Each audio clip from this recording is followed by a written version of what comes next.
Vamos a presentar el día de hoy al doctor Juan Carlos Maldonado, PhD. El doctor es máster en farmacoepidemiología de la Universidad Autónoma de Barcelona. Es consultor científico técnico en medicamentos, investigación clínica y epidemiológica y de bioética de la investigación y ediciones biomédicas y es docente de la Universidad Central del Ecuador. El día de hoy el doctor nos va a acompañar con el tema uso de cuadros de antibióticos en atención primaria de la teoría a la práctica. Muchas gracias, doctor Maldonado.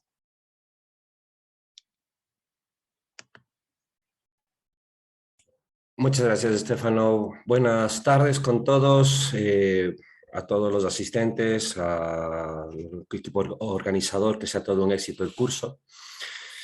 Cuando me invitaban a participar en este evento y decían, es que queremos que se hable un poco sobre lo que es el empleo de antibióticos.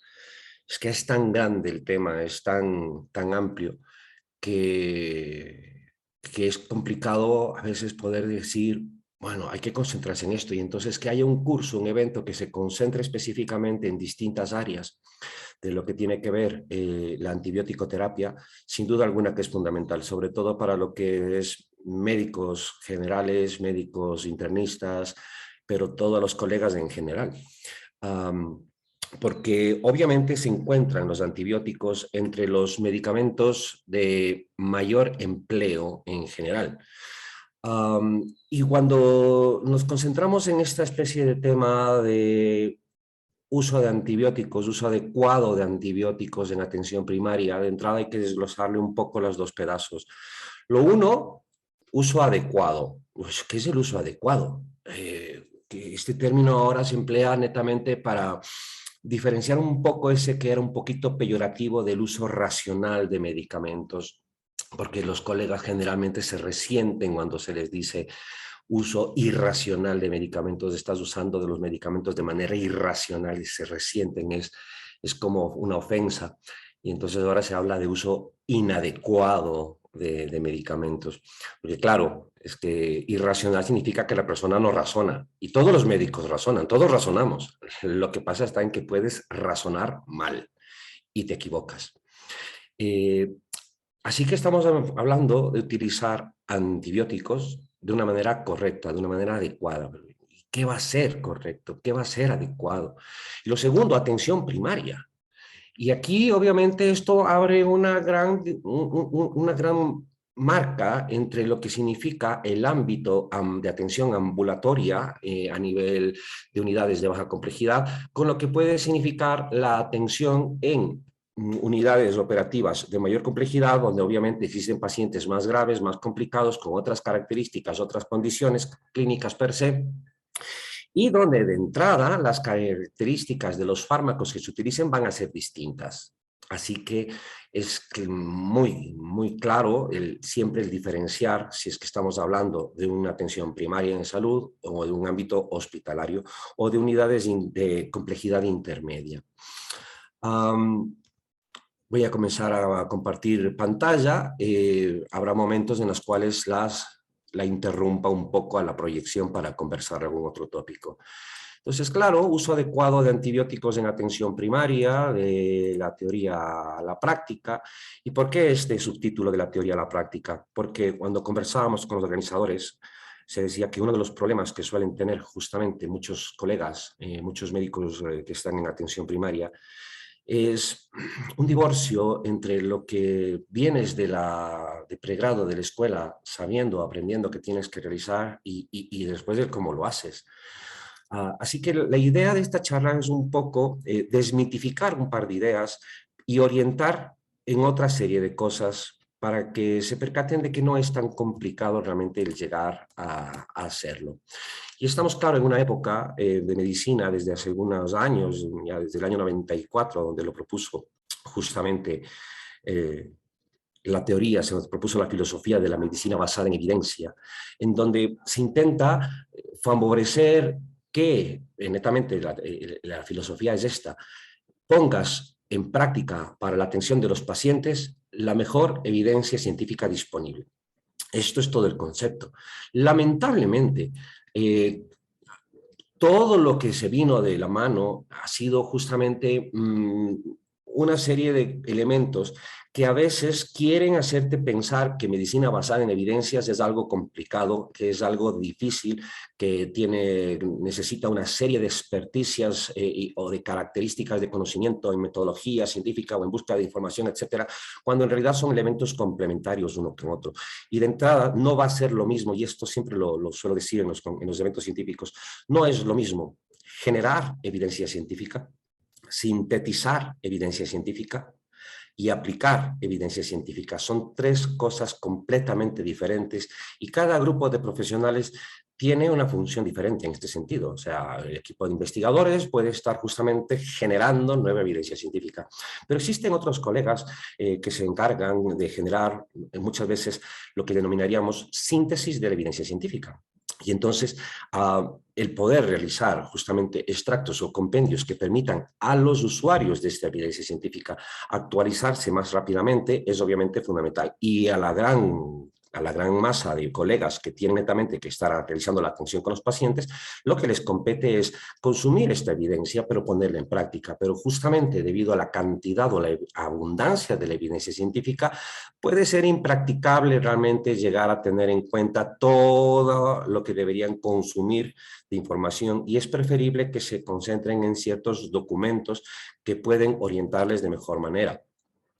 Y claro, entonces, lo que mencionaba, a veces estamos intentando descubrir qué utilizar y nos ponemos a hacer una búsqueda libre en internet o en una base de datos y nos va ocurriendo esto, que nos vemos saturados de información. Y aquí hay que tener en cuenta lo siguiente, en el campo científico a veces demasiada información puede significar desinformación. Justamente por esto es que si no posees, ahí sí, el nivel de experticia suficiente como para poder realizar una búsqueda y una lectura, una búsqueda de información por una parte y luego lecturas de tipo selectiva, analítica y crítica, lógicamente puedes terminar envuelto en un montón de papeles que te confunden. De ahí que obviamente va a ser fundamental aprender qué es los documentos que pueden sernos útiles. Luego tenemos un segundo asunto que afecta un poco a esta charla, que es el hecho de los antibióticos. Lo que está asomando en la pantalla son los distintos subgrupos farmacoterapéuticos principales con los subgrupos químicos que los integran. Y entonces, lógicamente, es algo un poquito impracticable que en los 50 o 40 minutos que vamos a estar conversando podamos abarcar realmente información sobre todos estos fármacos o que incluso los colegas que tienen charlas muy concretas los puedan llegar a revisar. Y aquí es donde comenzamos a mirar esto de la teoría y la práctica, porque vamos remontándonos entonces y volvemos al pregrado, o lo que daría lo mismo, un colega actual que coja un texto de farmacología se va a topar con esto, con claro la información de lo que llamaríamos básica sobre esos distintos principios activos que pertenecen a esos subgrupos. Y cada uno de estos, siempre que lo estás revisando, te dice, es útil para este espectro antimicrobiano y podría ser útil para tales y tales y tales patologías.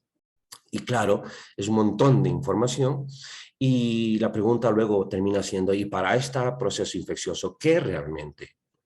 ¿Qué realmente? O sea, en la teoría me han dicho que este fármaco puede servir para estos microorganismos y que puede servir para tales cuestiones, pero ¿y qué? ¿Cuál voy a utilizar? Luego está el asunto de que cuando ya tenemos que enfrentar al paciente, nos vemos envueltos en un montón de preguntas. Y la primera es esta, a ver, sí, había un montón de antibióticos que podían cubrir, pero ¿y cuál tengo que utilizarlo? ¿Sí? Y claro, aquí uno de los primeros problemas que se llega a dar es el asunto de recordar un poco para qué patologías pueden ser útiles. De ahí que muchas veces se cae también en el siguiente error, que es un poco teórico, que cuando estamos en pregrado y se cursa, por ejemplo, asignaturas como microbiología, o si lees incluso un texto de microbiología, te termina diciendo cuestiones como que tienes que realizar el tratamiento antibiótico con certeza de cuál es el microorganismo al cual te enfrentas, por lo cual idealmente tienes que realizar un cultivo antimicrobiano. Bah. Bueno, y después en la práctica esto no se puede. sobre todo en la atención primaria y sobre todo si estás en el medio rural. Si es que eres un médico rural, no vas a tener la posibilidad muchas veces de estar haciendo un cultivo con antibiograma, especialmente porque sabemos que el cultivo se va a demorar unas 48 horas en tener el resultado y el antibiograma un día más. Y entonces se oye la frase el tratamiento empírico de las infecciones. Y también esto es un error conceptual cuando lo entendemos mal, porque se dice, si no has hecho un cultivo, estás haciendo un tratamiento empírico, pero no es realmente cierto.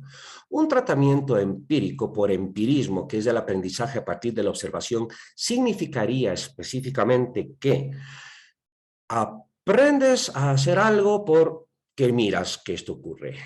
Y esto significaría algo así como que, como yo veo que el tratante manda este fármaco y el residente manda este fármaco, cuando yo era interno aprendí a usar ese fármaco. Eso sería empírico, pero en el caso de las enfermedades infecciosas no es así siempre y cuando tu conocimiento epidemiológico que se va revisando cuando analizas las patologías, lo adquieres, ¿sí? Y si te lo has olvidado, tienes que revisarlo. Porque existe información científica a debajo. Es a partir de investigaciones, de estudios microbiológicos que sabemos que si es que una mujer tiene infección de vías urinarias, el microorganismo más común es una Escherichia coli.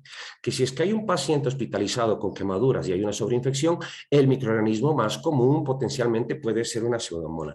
Que si es que es una neumonía asociada a ventilador en terapia intensiva, el microorganismo más común es una Klebsiella, por ejemplo. Que si es que hay una úlcera de presión cutánea en medicina interna, el microorganismo más común suele ser un Proteus. Es decir, no estamos trabajando a ciegas. Si te topas con un paciente con neumonía comunitaria, el microorganismo más común, si es que es una neumonía típica, tiene que ser Streptococcus pneumoniae. Si es que tiene signos clínicos de una neumonía atípica, bueno, es que puedes comenzar a pensar una legionela o cosas de este estilo. Pero entonces hay una información científica, así que no es tan cierto. Lógicamente, si ya de entrada tú no conoces cuáles son los microorganismos que más comúnmente se encuentran relacionados con los procesos infecciosos, ya de entrada comienzas a tener problemas para saber qué antibiótico vas a tener que utilizar.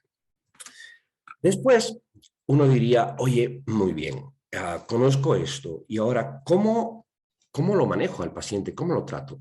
Bueno, para poder llegar a esto, netamente hay que tener en cuenta que una de las posibilidades va a ser el empleo de algunas alternativas. La pregunta es cuál de esas alternativas terapéuticas.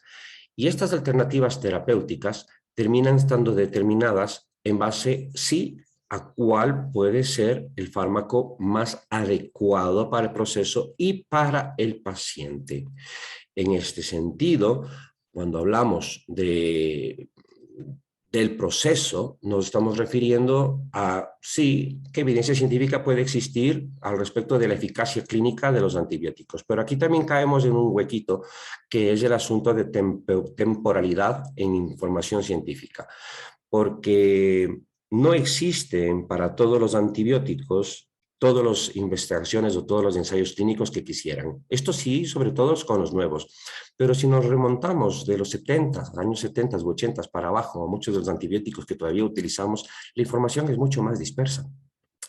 Por ejemplo, o sea, yo les diría, a veces vienen estudiantes y me dicen, es que, profesor, el colega de farmacología nos mandó a encontrar un ensayo clínico de la penicilina. Y es que no existe. Esto no existe en evidencia científica, no hay ningún ensayo clínico, ni tampoco de las primeras sulfonamidas, no existen. Pero claro, para antibióticos nuevos, como Linezolid, puedes encontrarlo, pero para patologías muy concretas. Ahora, luego está el asunto del paciente. ¿Cómo individualizo la terapia al paciente? Individualizar la terapia al paciente implica, por una parte, tener la posibilidad de determinar claramente cuál es el problema del individuo. Y el problema del individuo no es el problema del individuo el diagnóstico infeccioso. Esto de entrada, no es problema del individuo un diagnóstico infeccioso, debido a lo siguiente, no es lo mismo, y esto hay que establecerlo muy, muy claramente, que diagnóstico nunca es igual a problema del paciente. Y les pongo un ejemplo muy simple. El diagnóstico puede ser infección de vías urinarias e incluso el agente podría ser justamente una Escherichia coli. Pero no es lo mismo si es que esto es una mujer de 14 años de edad que no tiene vida sexual activa. No es lo mismo en una mujer de 22 años de edad con vida sexual activa. No es lo mismo en una mujer de 22 años de edad pero que está embarazada, y no va a ser, lógicamente, tampoco lo mismo en una mujer de 65 años de edad que ya tiene menopausia y que tiene diabetes mellitus tipo 2. Ya está. Si es que logran comprender esto, se darán cuenta de la enorme diferencia entre lo que es tener diagnóstico y establecer un problema del paciente. Porque el diagnóstico es simplemente esto, es la patología a la cual tú, obviamente con la experticia clínica, has llegado a decir qué es lo que tiene. Y el problema es algo diferente. Para entender qué es el problema del paciente, tú tienes como médico que contestarte dos preguntas. ¿Cómo es mi paciente? Y lo segundo, ¿qué tiene? Ese que tiene es el diagnóstico. Pero entonces aquí tenemos 4 mujeres, las 4 con un proceso infeccioso que tiene el mismo diagnóstico, infección de vías urinarias, pero todo lo que venga después va a ser completamente distinto para esto que va a ser el uso adecuado de antibióticos. Porque la teoría te lo va a decir, sí, para una infección de vías urinarias vas a tener que utilizar tales antibióticos. Y te puede decir que nitrofurantoína como primera opción, que tienes fosfomicina como otra opción, que puedes utilizar una combinación de trimetoprim con sulfamethoxazol, que podrías utilizar algún beta-lactámico, etcétera. Pero esto va a ser diferente justamente según los pacientes. De ahí que en terapéutica razonada, que no es tema de esta charla, pero lo aprovecho, establecemos algunos elementos. Lo primero es determinar cuál es el problema del paciente. Lo segundo, cuáles van a ser los objetivos del tratamiento para ese paciente. Como tercera etapa, algo que tampoco no se suele entender, que es verificar. Verificar si uno de los tratamientos que yo tengo previamente elegidos es el adecuado para el paciente. Y entonces, potencialmente, sí, esta nitrofurantoína puede ser adecuada para esta chica de 14 años sin vida sexual activa y vendrá un enorme bloque de alternativas no farmacológicas, sobre todo educación, de que no esté reteniendo orina, etcétera, etcétera. Pero en cambio, van a ser diferentes las opciones para estas otras 2 pacientes. Porque la que está embarazada de entrada ya no va a poder estar recibiendo la sulfa. Si es que es el primer trimestre, por el problema del tubo neural, y si es que es tercer trimestre, por el asunto de la modificación en la disponibilidad plasmática de bilirrubina. Pero en cambio, se vuelve una alternativa, sobre todo en embarazadas, los beta-lactámicos. Y la fosfomicina potencialmente va a ir bien para la segunda paciente, sobre todo en monodosis de 3 gramos. Y si es que no, y si es que ha tenido recurrencias, habrá que tener justamente otro bloque terapéutico, etcétera. Por lo tanto, el verificar es una etapa fundamental. Y esto significa volver a repasar. Si tienes duda en un antibiótico, lo que tienes es que volver a mirar la farmacología de ese fármaco, la ficha técnica sobre las posibles contraindicaciones, sobre las posibles precauciones, qué otra medicación toma. Esta paciente diabética está tomando seguramente algún fármaco, tal vez sea metformina, tal vez sea una sulfoniluria. Pero entonces, claro, las cuestiones no farmacológicas y farmacológicas van a ir siendo diferentes según los pacientes. El cuarto momento es obviamente ya revisar la prescripción, y aquí también existen muchos errores, tanto en el expediente clínico como en lo que es el documento como tal, la receta. A veces se piensa que prescripción es solamente receta y no es solamente la receta. La prescripción es la orden del tratamiento, comienza en el expediente del paciente. Y en esa receta, que se escribe con características de información distintas a las del expediente, tienen que estar diferenciados los 2 segmentos, el que es justamente para el despacho del producto desde farmacia y el informativo para el paciente. Y aquí suele haber también errores. Entonces, tú puedes, si quieres usar bien los antibióticos, estar atinándole a todas estas cosas. Tienes que haber definido bien cuál es el problema del paciente más allá del diagnóstico, establecer bien qué quieres lograr, verificar, realizar bien una prescripción. Obviamente tienes que dar adecuadamente la información al paciente, porque si no le explicas algunas condicionantes de uso, sobre todo en antibióticos, comienzan a fallar las cosas. Muchos procesos infecciosos tienen que comenzar a responder adecuadamente dentro de las primeras 48 horas. Viene el paciente con una faringoamigdalitis. Dices, perfecto, es con una faringoamigdalitis, debe ser estreptococo beta hemolítico, voy a utilizar este antibiótico. Y tienes que comentarle al paciente en qué tiempo esperas tú, o tiene que esperar también él, por lo tanto, que comience a haber una mejoría, un alivio en la sintomatología, cuándo tiene que comenzar a mejorar el cuadro clínico. Y esto por dos razones. La primera, porque si no le comentas, al día siguiente, pues los pacientes van a pensar que porque se toman ya un antibiótico ya tienen que estar sanos al siguiente día, y esto no es necesariamente cierto.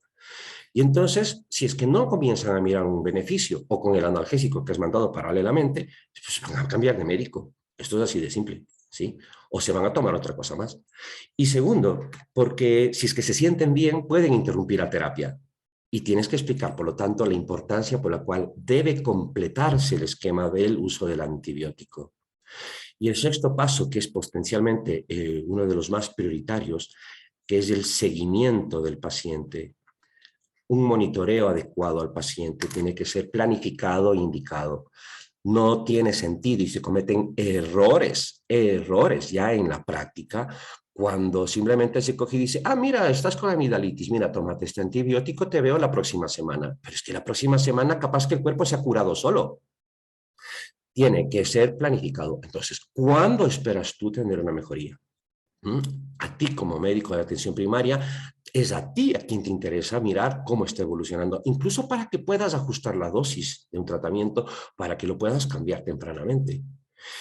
Y obviamente, si es que estamos hablando, en este caso, de una faringoamigdalitis, hombre, más allá de 2 días deberías estar haciendo el primer seguimiento para verificar justamente si es que tienes que modificar en algo o si es que ya hay una disminución ya de lo que sería el componente, porque tenemos en procesos infecciosos 2 tipos de curaciones, la curación clínica y la curación microbiológica, que son cosas diferentes. Pero si tú clínicamente ya empiezas a tener signos de que empieza a haber un camino adecuado, bueno, entonces continuamos con el tratamiento como tiene que darse. Y lo mismo con otros procesos que tienen que haber un seguimiento. Porque de lo contrario, si tú peor no lo planificas o dejas que el paciente regrese cuando él quiera, muchas veces no regresa. Y esto suele ser también un error muy común que se comete en general, en todas las patologías, cuando simplemente se dice el paciente no regresó, seguramente no regresó porque se curó. No, tal vez no regresó simplemente porque se fue donde otro médico. Y es a ti a quien le interesa realmente mirar que las cosas estén yendo bien. Estos son preceptos generales de uso adecuado. Y ahora metámonos con el asunto de antibióticos y en atención primaria. Bueno, teniendo en cuenta lo anterior, claro, hay algunas cosas que mirar. Por una parte es el asunto de, oye, mira, yo me he olvidado todo. Sí, te vas a olvidar. Como médico, te gradúas, vas a atención primaria, te vas a olvidar. Y por eso se te dice que tienes que mantenerte actualizado. Y uno dice, oye, ¿y qué tengo que utilizar para antibióticos específicamente? Bueno, mira, hay documentos muy básicos que tienes que aprender a recordar cómo utilizarlos. Por una parte, un libro de farmacología. No, es que no te gustó la materia. Bueno, no te gustó la materia, pero el texto existe con información sobre el comportamiento, sobre todo farmacocinético, desde el que te tiene que guiar. ¿Por qué? Porque las enfermedades que tenga el paciente, las otras condiciones clínicas pueden alterar la farmacocinética. Un ejemplo muy simple. A ustedes posiblemente en el pregrado tal vez se acuerden que les decían los aminoglucósidos son nefrotóxicos. Sí, pregunta de examen, vale. Pero ¿y dónde va esto a la práctica después? Es que si tú tienes un paciente que tiene más de 70 años, ¿sí? Un adulto mayor más de 60, un anciano más de 80, aunque no tenga insuficiencia renal, tú tienes que acordarte de que ese antibiótico tiene una farmacocinética, sobre todo con una, o sea, prácticamente inalterado por orina. Segundo, depende de la función renal. Tercero, que cada 10 años, a partir de los 40 años, se pierde 10% de nefronas funcionantes y por lo tanto ese paciente, aunque no tenga falla renal, tiene un riñón menos funcionante. Y entonces no tiene lógica que cojas y digas, ah, no, es que como existe la gentamicina entonces de 240 miligramos para darle una sola dosis por el efecto postantibiótico, lo voy a utilizar. Sí, sí, lo puedes hacer, pero no deberías, porque como tiene una cinética lineal, va a haber más fármaco que se intente depurar por vía renal y la nefrotoxicidad directa puede ser potencialmente mayor. ¿Cómo recordar estos aspectos? Cogiendo el libro. Esto es así de simple. O utilizar documentos como los vademecums. Este es propuesto justamente por un grupo independiente de la industria farmacéutica, el farmacoterapéutico ecuatoriano. Creo que hay una edición más reciente que está por salir o ya ha salido. Y obviamente el Cuadro Nacional de Medicamentos Básicos, con lo que puede ser su registro terapéutico, donde están las fichas técnicas de información. Pero si no son estos, igual puedes coger otro vademecum que puede ser de la industria farmacéutica. Y dicen, ah, no, es que es de la industria. ¿Y cuál es el problema? Es que vamos a desmitificar también esto que se sale del pregrado. Ah, no, es que no puedes estar utilizando el vademecum de la industria farmacéutica porque está sesgado. No, no es así. O sea, podrá estar corta en información, insuficiente respecto a la parte que dice reacciones adversas, donde te menciona raramente esta reacción. Pero todo lo que es contraindicaciones, todo lo que es posología, sobre todo, la posología está muy bien hecha, porque no va a haber errores en estas fichas técnicas de los fármacos y tienen que aprender a utilizarlas, porque lo peor que pueden hacer es quererse inventar la dosificación de un antibiótico. En el cuadro nacional suele estar también este pequeño problema, que a veces están dispersos justamente por niveles de atención los fármacos. Y una ex estudiante un día me escribía y me decía, es que, Doc, ¿qué mismo tenemos que utilizar para una neumonía comunitaria? Donde en la guía de práctica clínica nos dice que tiene que ser una quinolona de tipo respiratorio como la levofloxacina. Ah, muy bien. Yo, sí, sí, eso es. Es que estoy en primer nivel de atención. Y como estoy en primer nivel de atención, pues no la tengo la levofloxacina. Está en el cuadro, pero no la tengo. ¿Y ahora qué hago? Ya no hago nada. Ah, no, pues es que ahí te quedas corto y estás siendo extremadamente literal respecto a lo que te está diciendo en la guía de práctica clínica. Ya vamos a ver un ejemplo más después. Pero entonces tienes otras cosas. Por ejemplo, la propia amoxicilina sí está en atención primaria, ¿sí? Y también la combinación con clavulanato. ¿Cómo mantenerte actualizado? Claro, a través de libros, boletines de terapéuticos, revistas, sí, el vademecum que mencionaba anteriormente, tienen ahora ustedes disponibilidades en línea. Esto es importantísimo. Insisto que si quieren utilizar adecuadamente antibióticos, tienen que revisar lo que es la dosificación, el esquema de dosificación. Porque si no lo hacen, van a estar obviamente utilizando mal el antibiótico. El uso adecuado implica no todo solo el proceso de terapéutica razonada que antes habíamos visto, sino también esta garantía de que la dosificación es la correcta. Porque ¿de qué te sirve mandar un antibiótico si lo mandas poquito? ¿Sí? En dosis pequeñitas. Para eso no lo mandes. Si lo vas a utilizar, tienes que emplearlo adecuadamente. Y cuando uno busca información científica, dirán ustedes, ay, ¿por dónde nos vamos a ir? Porque la evidencia en la teoría y a la práctica, ¿qué? Y entonces, claro, en la teoría te dicen, mantente actualizado, busca revisiones sistemáticas o metaanálisis. Este es un ejemplo que se publica justamente en el Journal de Tratamientos Antimicrobianos, que te dice, oye, mira, algo tan simple como la cistitis, infección de vías urinarias, fosfomicina, o metaanálisis de ensayos clínicos. Muy bien, entonces eres un médico de atención primaria y dices, me voy a leer este. Y claro, ya de entrada, esta es una investigación original, síntesis de evidencia científica, que no es lo mismo de artículo de revisión de síntesis de evidencia científica. Y entonces, claro, te comenta, mira, existen muchísimos ensayos clínicos y nos hemos ido eliminando aquellos que no son adecuados y nos hemos quedado con 27 ensayos clínicos bien hechos para hablar de la infección de vías urinarias, para mirar la fosfomicina. Y te van dando estos resultados y te dice, mira, fosfomicina contra las quinolonas, ¿no es cierto?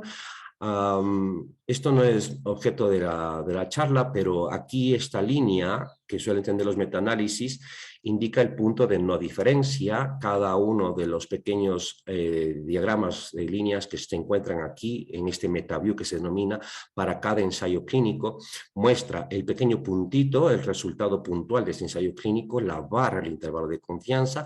Mientras más grande es el cuadradito, más pacientes hubo, y obviamente mientras más precisión hubo en el resultado, menos amplitud de las líneas horizontales. Y aquí debajo el resumen del MetaView, donde el intervalo de confianza se encuentra también en el vértice izquierdo y derecho. Entonces te dice definitiva, mira, fosfomicina contra quinolonas, pues sin diferencia significativa. Contra timetropin, sin diferencia significativa. Contra el cotrimoxazol, sin diferencia estadísticamente significativa. Contra beta-lactámico, sin diferencia significativa. Y contra la nitrofurantoína, apenas un ensayo clínico, sin diferencia estadística. Y te quedas con las mismas, ahí está, metaanálisis. ¿Y ahora qué hago? Para la cistitis, ¿uso la fosfomicina? Sí, no, cualquiera de estos. Pero es que depende de qué, de lo otro, de la individualización del tratamiento del paciente, ¿ok? Y entonces, a veces, en lugar de leerte todo este metaanálisis, a ver si es que no te confundes, puedes mejor buscarte artículos de revisiones clínicas que sintetizan evidencia científica. Una de las revistas que a mí me agrada mucho para medicina general es sobre todo el American Family Physician, donde te dice, mira, para infección de vías urinarias, la evidencia científica te va dando recomendaciones de grado A, B o C, según la evidencia que existe, y te va diciendo, mira, o sea, días de curso de cotrimoxazol o un día de curso de fosfomicina puede ser suficientemente útil como nitrofurantoína, y te va dando las opciones de los fármacos, las dosificaciones, te habla de los porcentajes de la eficacia que ha tenido, el de resistencia y las precauciones de contraindicaciones. O sea, es un documento que te va a sintetizar más información y con el cual puedes tomar una decisión en terapéutica más adecuadamente. Te dice, mira, estos son los de primera línea, estos son los de segunda, tercera línea, etcétera. Pero después está obviamente el asunto de cómo lo voy a utilizar en el paciente, cómo lo voy a llegar a dar. Y para esto es, obviamente, volver a este asunto. Y entonces tener esta información sirve para mantenerte actualizado. También, obviamente, puedes recurrir a las guías de práctica clínica, pero que suelen ser a veces más extensas. Luego tenemos casos como este, por ejemplo, una faringoamigdalitis que todo el mundo las termina mirando, y también tienes guía de práctica clínica de la faringoamigdalitis aguda en el adulto, te lo lees y te termina diciendo nuevamente lo mismo. Mira, la primera opción, una fenoximetilpenicilina, ¿sí? Por vía oral, pero es que si 10 días, bueno, entonces mira, mejor en atención primaria nos va generalmente bien una sola dosificación de penicilina G benzatínica 1.200.000. Ay, no, pero es que la alergia a la penicilina, bueno, pero es que alergia a la penicilina existe, hombre. Si de entrada existe una frecuencia que es menor muchas veces al 1.000.000 de tandas de tratamiento. Hay que tener mucha certeza al respecto de esto. Hay pacientes que confunden la reacción vagal con náusea y con malestar por el pinchazo con una reacción alérgica. Hay que entrevistar bien al paciente, ¿no? Y los esquemas de dosificaciones. Pero si te topas con esto ya es distinto. Y claro, entonces bajamos al asunto de experticia clínica. ¿Okay?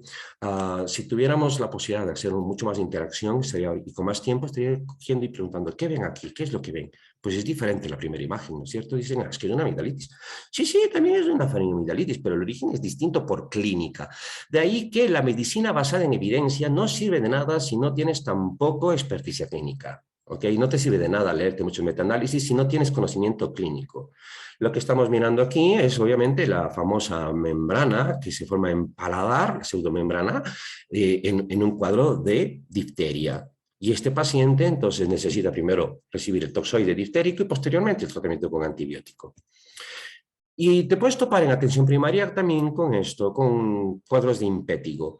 Y la evidencia científica también te va a decir lo que tienes que utilizar. Sí, hombre, pero no aquí es diferente. Si es que necesitas la parte de clínica, impético es solamente focalizado o es diseminado. Porque si es que es focalizado, ¿sí? Nuevamente un artículo de síntesis de evidencia, tienes que utilizar tratamiento tópico. Ácido fusídico, mupirocina, sí, que cuestan tanto las alternativas. Pero ¿cuál? Aquí vienen otras etapas que tienes que ir consumiendo y leyendo cuando no conoces sobre el tema y que están en los artículos. Entonces te dice, mira, mupirocina es una opción, pero mupirocina, si que coges farmacología básica o coges un vademecum o coges, ¿cómo se llama este propio artículo? Te va a decir, también es un fármaco que se utiliza para la erradicación del portador asintomático de estafilococo oro meticilino resistente en personal sanitario. Por lo tanto, no es primera opción para los cuadros cutáneos. El ácido fusídico sí. Es que el paciente, ¿cómo se llama?, ya tiene hipersensibilidad al fusídico. Bueno, mupirocina. Pero fíjate que es una alternativa. Y que si es que es sistémico, lo mismo. Siempre estamos con el asunto de antibióticos. Es el fármaco, es la opción, son las dosificaciones, la pauta, y el costo llega a ser un elemento que se tiene en cuenta. Porque nosotros como tratantes somos responsables del paciente. El paciente nos está encargando que nosotros decidamos por él. Y no podemos decidir desde el punto de vista estomacal tampoco. O sea, hay que dar posibilidades. Puedo usar esto, puedo usar esto, puedo usar esto. ¿Ok? Y el paciente puede coger y decirte, no, por Dios, no me inyecte la penicilina G. Bueno, pero entonces mira, tenemos esta opción por vía oral, pero vas a tener que tomar todos estos días, ¿sí? Y te va a costar esto, ¿sí? Paciente informado decide mejor. Y aquí, por ejemplo, claro, podríamos utilizar para ese impético diseminado clindamicina. ¿Y ensayos clínicos? Hay ensayos clínicos. ¿Es eficaz? Es eficaz. Mejor como se llama que la moxi, no es significativa. Pero cuesta obviamente el curso de tratamiento muchísimo más de lo que va a costar el tratamiento posiblemente con cefalexina, por ejemplo. ¿Ok? Y la neumonía comunitaria, que mencionaba yo antes de uno de los ejemplos, te llega a decir, sí, mira, una guía de práctica clínica, ¿no? Te llega a decir, mira, en pacientes que son ambulatorios con comorbilidades, preferentemente fluoroquinolonas respiratorias porque tiene mejor concentración a nivel pulmonar, como por ejemplo la levofloxacina. Justamente una consulta que me hacía una exalumna que es médico rural. Decía, sí, obviamente la levo, pero si no tienes, pero a ver qué tienes en tu unidad. No, es que para atención primaria solo tenés beta-lactámicos, pues dale un beta-lactámico. Lo que pasa está en que no lees completamente la guía de práctica clínica, ¿sí?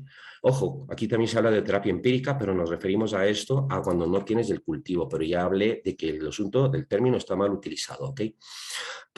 Y entonces tienes antibióticos beta-lactámicos, dosis altas de amoxicilina o moxicabulánico.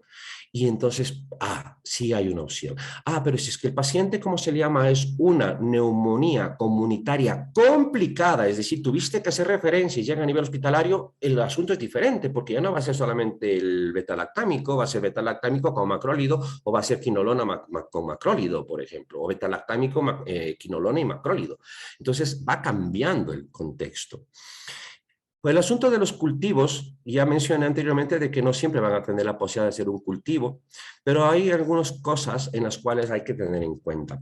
Obviamente, si tú tienes una paciente que está haciendo recurrencias de una infección de vías urinarias, algo tan simple, claro, sí va a ser importante llegar a poder tener un perfil de antibiograma para poder optar.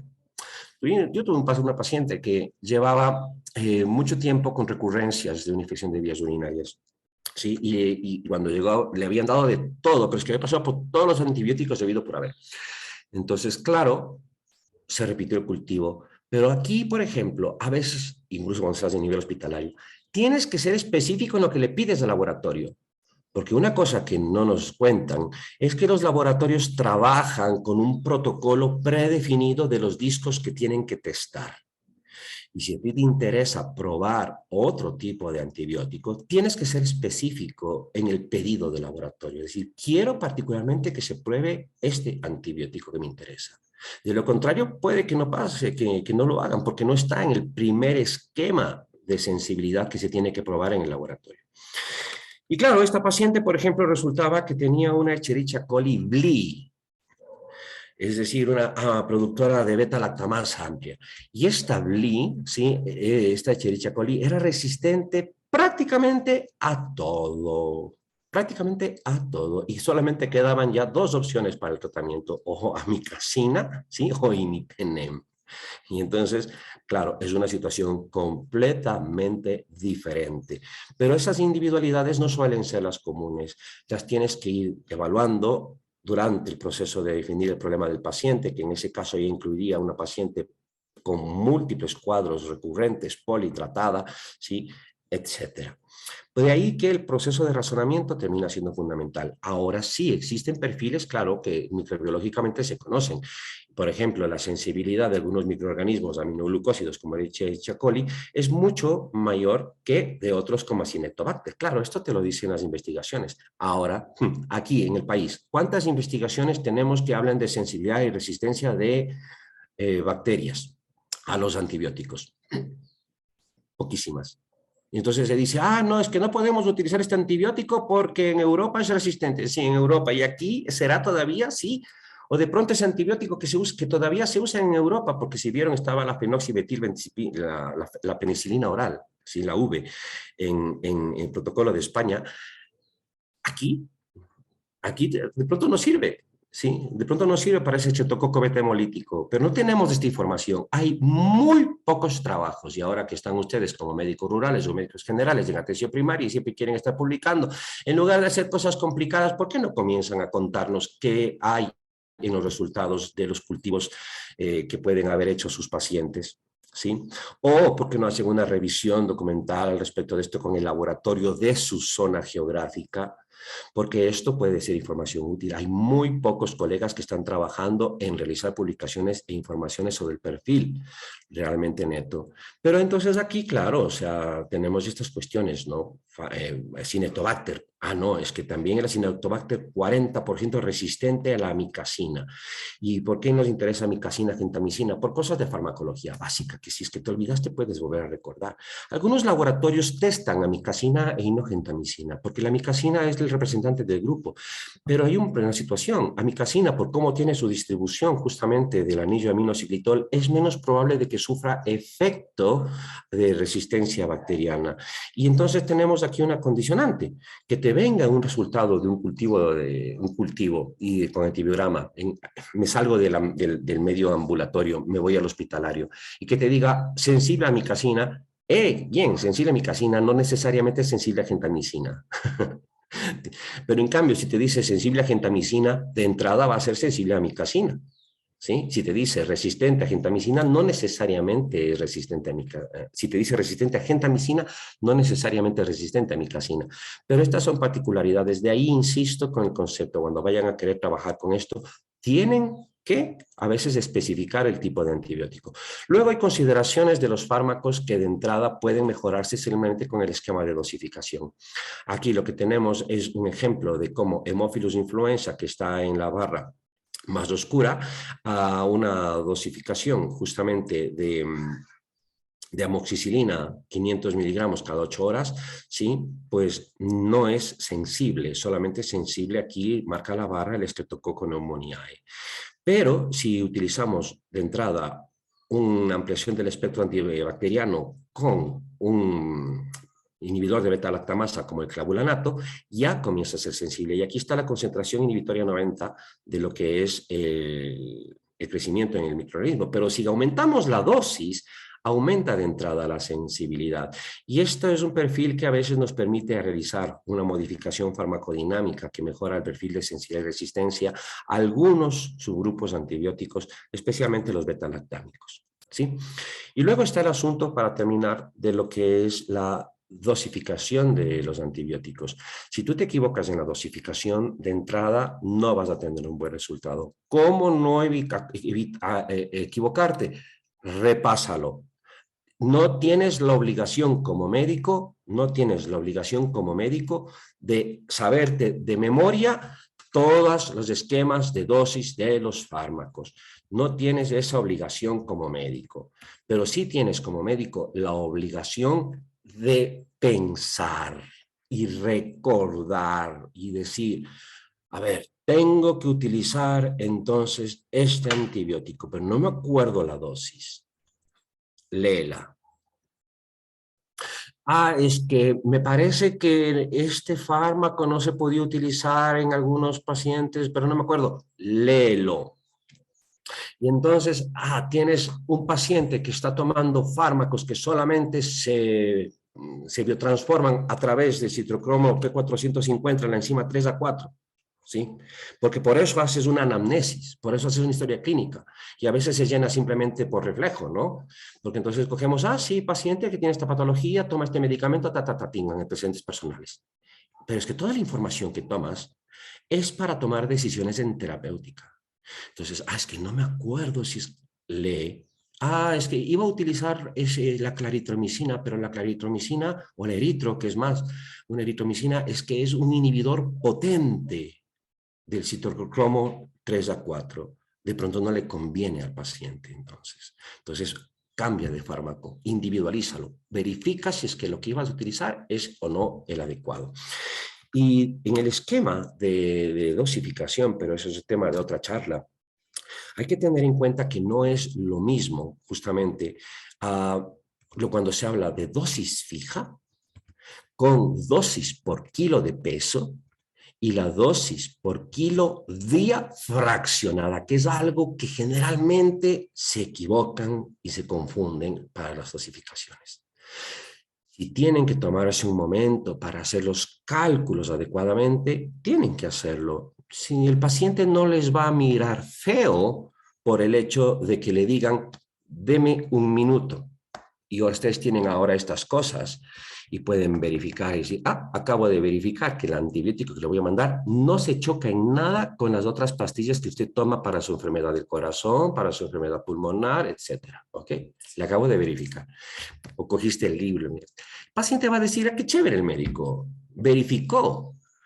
No va a decir médico ignorante. Esto es una cuestión mental de nosotros que lo pensamos, es una cuestión de predisposición a que nos juzguen como si tuviéramos que saberlo todo. No, ¿sabes cuándo te va a juzgar el paciente? El paciente te va a juzgar cuando resulta que no le fue bien con el fármaco, con el antibiótico, fue y consultó con otro y le dijo, es que le han mandado mal. Es que le han mandado mal, es que este que le han mandado no era, es que la dosis está mal. Ahí va a decir, es que a ese otrito donde fui, entonces ni le vuelvo a recomendar nunca más. ¿Ok? Esto es lo que va a pasar. Entonces hay que aprender a hacer los cálculos y obviamente la prescripción, en el momento de la prescripción, tener muchísimo cuidado de la secuencia completa de información en el expediente clínico.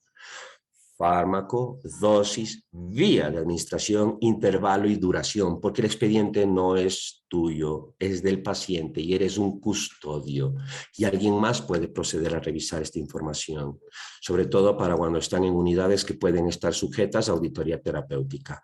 Y si es que haces la receta, tener en cuenta que en el componente de prescripción para la farmacia tiene que estar claramente el fármaco, sí, lo que va a ser la concentración del fármaco, que es algo diferente a la dosis, es la concentración en la forma farmacéutica y el número de unidades que quieres que te despache.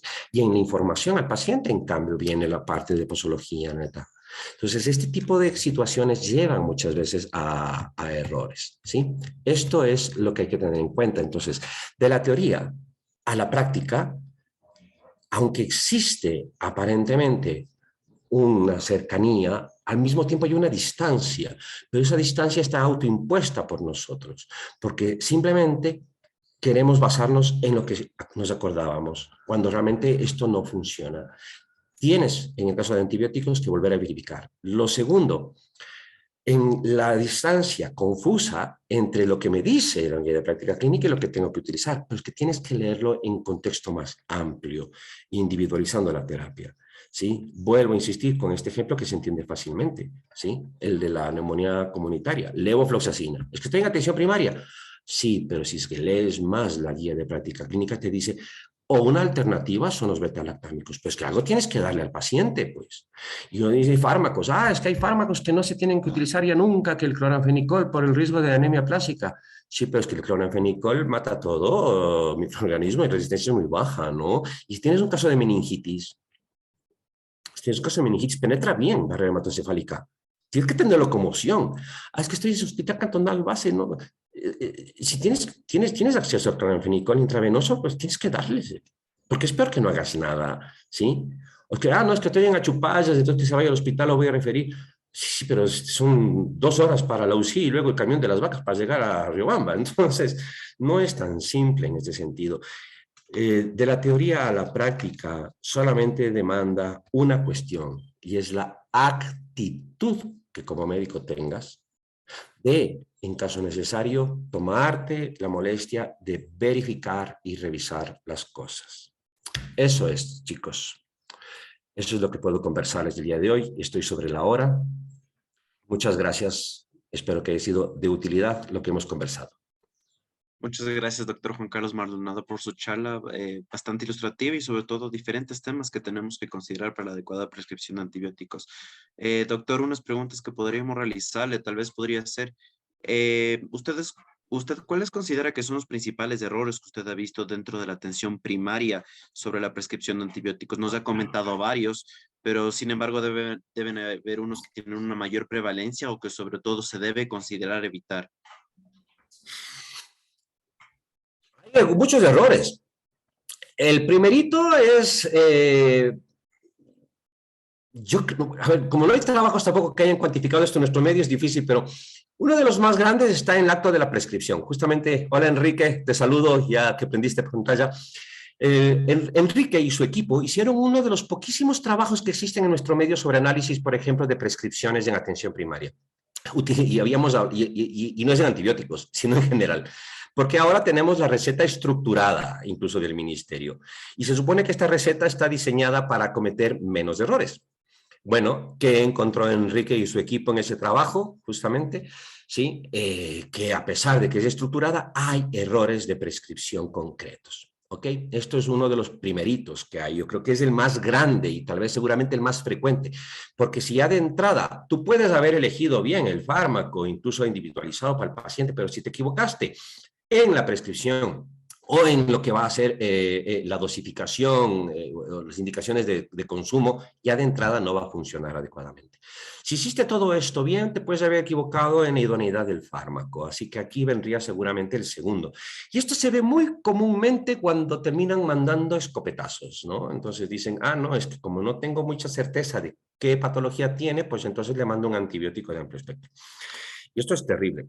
Por ejemplo, trabajando y conversando en alguna ocasión incluso con personas de oftalmología. Moxifloxacina para procesos de conjuntivitis. ¿Pero por qué? O sea, ¿eso para qué? Ah, no, es que es el nuevo fármaco, menos resistencia. Sí, sí, pero ahí ya se equivocaron de entrada en la elección del fármaco. Puede tener evidencia científica, sí, pero es un fármaco que tiene menor resistencia, pero que se lo tiene que por eso reservar para conjuntivitis bacteriana hiperaguda, no para la ambulatoria comunitaria que solita se resuelve en una semana, por ejemplo, ¿ok?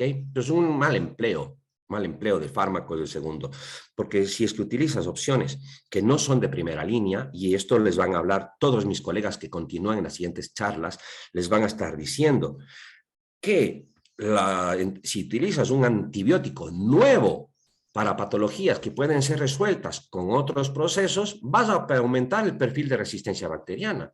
Es el abuso que actualmente se está dando con cuestiones como el Linezolid, por ejemplo. Me imagino que alguien, tal vez David, después en alguna charla lo mencione. Y entonces, estos son deficiencias netamente, ¿sí? Y la otra, yo creo que el tercer error es la falta de seguimiento al paciente. Entonces, no tienes idea de lo que ocurrió con tu paciente, ¿sí? No tienes idea. O si es que haces un seguimiento y no ves un resultado potencial, muchas veces te quedas pensando, ¿funcionó o no funcionó? Pero es que ¿cuándo hiciste el seguimiento? O sea, individualizar el momento es lo necesario. Porque si es que dices, ah, le mandé el antibiótico y que nunca más regrese, es que tú eres el primero que no te enteras si es que funciona o no funciona. Ah, no, es que yo no utilizo ese antibiótico porque no funciona. ¿Y cómo sabes que no funciona realmente? ¿Realmente lo utilizaste bien? Es la primera pregunta.